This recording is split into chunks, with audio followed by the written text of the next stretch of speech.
Pemirsa sekalian kaum muslimin yang dimuliakan oleh Allah Subhanahu wa taala, karena ini bagian dari potensi beramal jariah seseorang, saya mau ambil ilustrasi yang seperti ini. Mudah-mudahan menggugah. Pemirsa, seorang ayah, seorang ibu itu kadangkala menimbang-nimbang apakah ia akan mewakafkan hartanya sesedikit apapun, atau dia akan simpan baik-baik buat diwariskan ke anaknya ketika dia nanti sudah tua. Ini orang tua sering berpikir begini, saya ini mau agar anak saya berilmu dan sejahtera, tapi hari ini belum nampak. Misal ini, saya ilustrasikan saja. Tapi saya juga ini butuh amal yang pasti menambah pahala saya di akhirat pada saat saya dhaif, pada saat saya uzur. Biasanya ada orang yang optimis, dia wakafkan hartanya sebagian, lalu dia doakan hartanya sebagian agar berguna bagi anaknya. Tapi masih ada juga orang tua, demi sayangnya kepada anaknya, sama sekali tidak salah, dia siapkan untuk menjadi warisan bagi anaknya, sehingga dia tidak berwakaf pada saat dia berharap penuh doa, ya Allah, jadikan anakku ini soleh, berikan pendidikan yang baik, berikan kesejahteraan, dia nanti yang berwakaf. Pemirsa sekalian, pikiran orang tua ini sama sekali tidak salah dan benar demi anaknya. Tapi pemirsa sekalian, kalau kita bertanya hari ini, di antara pemirsa mungkin ada yang duduk di depan TV, yang duduk santai di rumahnya. Ayo kita tanya, niat orang tua yang mau mewariskan harta kepada anaknya yang benar tadi. Tapi saya tanya ke pemirsa, bisa dijawab? Hari ini yang menempati rumahnya di antara kita semuanya, apakah warisan orang tua atau sudah rumah kita sendiri? Pertanyaan ini saya pernah lakukan di sebuah masjid di Kecamatan Rapocini. Dari 70 majelis taklim yang hadir, lebih 70. Pertanyaan ini saya lakukan dalam rangka menggugah. Lebih 70 orang yang hadir, hanya 9 anggota majelis taklim yang angkat tangan bahwa saya masih warisan orang tua. Tapi itu juga sudah tidak asli. Itu hanya tanahnya yang saya banguni, Ustaz. Mayoritas menjawabnya, semua sudah kerjanya sendiri, hasil kreativitasnya sendiri. Apa kaitannya pemirsa sekalian? Kalau ada orang tua yang berpikir hari ini belum berwakaf demi sayangnya kepada anaknya, maka bolehlah kita ditambah oleh fakta. Minimal yang tadi, ini bukan penelitian, tapi saya tanyakan dalam sebuah majelis. 4 majelis taklim bergabung, lebih 70 orang yang hadir. Hanya 9 yang berkata, saya masih menempati rumah warisan orang tua. Apa maknanya pemirsa sekalian? Jangan menyebabkan kita tidak berwakaf, karena wakaf juga itu tidak mesti yang puluhan meter kalau tanah. Bahkan tidak mesti puluhan sak semen. Bahkan juga kalau uang kita wakafkan boleh tidak puluhan juta. Tapi wakafkanlah sesuatu. Bahkan hari ini ada gerakan yang namanya wakaf Al-Quran. Harga Al-Quran tidak sampai 500.000. Tapi kalau dibiasakan berwakaf, kita wakafkan di masjid. Nah, di sini kita tertantang pemirsa sekalian.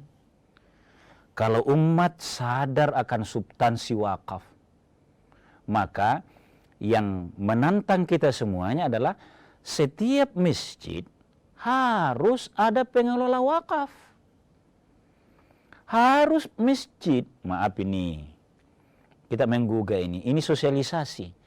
Harus masjid mampu membedakan mana bantuan biasa dalam masjid, mana yang wakaf.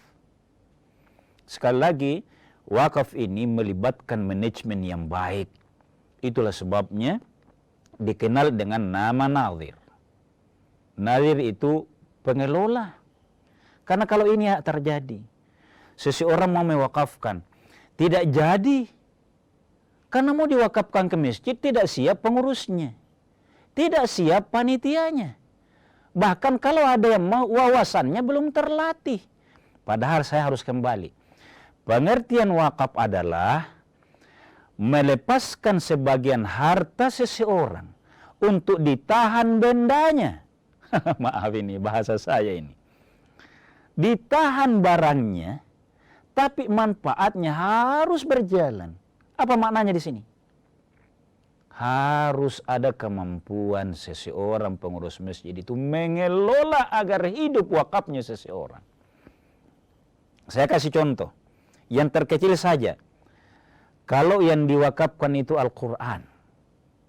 Cukupkah kalau hanya pengurus masjid menyimpan dengan baik, dengan bersih di masjid? Tanpa ada gerakan mengajak anak-anak menghafal Quran. Tidak tanpa ada gerakan mengundang orang-orang yang punya ilmu Al-Quran, punya ilmu tilawah, punya suara yang baik. Agar ada pembelajaran di dalam. Sekali lagi pemirsa sekalian, membahas tentang wakaf sebenarnya melahirkan manajemen yang baik. Dalam, kalau ini kita istilahkan filantropi keislaman. Dermawan-dermawan itu. Hari ini pemirsa sekalian banyak di antara kita yang mau berimpak bersedekah, apalagi kalau mau berwakaf. Masih harus kita bersabar, insya Allah ada waktunya. Kita mudah melakukan wakaf itu pada saat sudah siap lembaga-lembaga.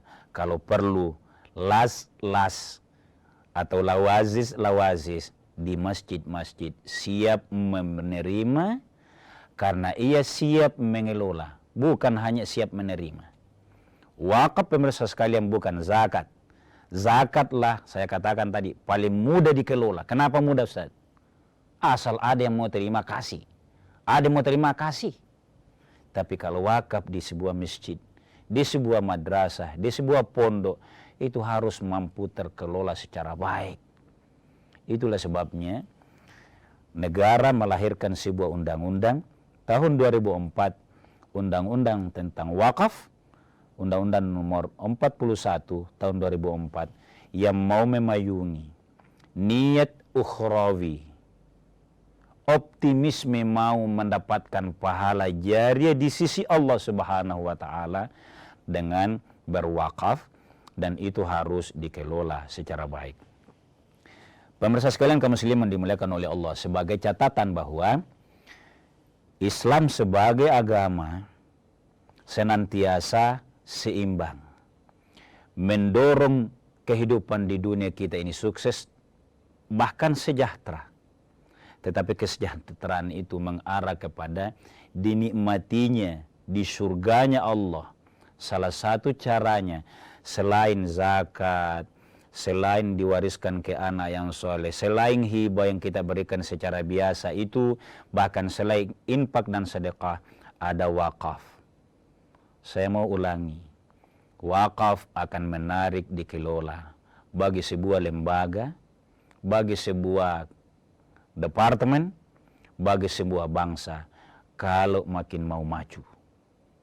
Perguruan-perguruan tinggi dunia terbukti seringkali lebih maju karena lebih leluasa kalau dikelola oleh yayasan atau wakaf dalam Islam.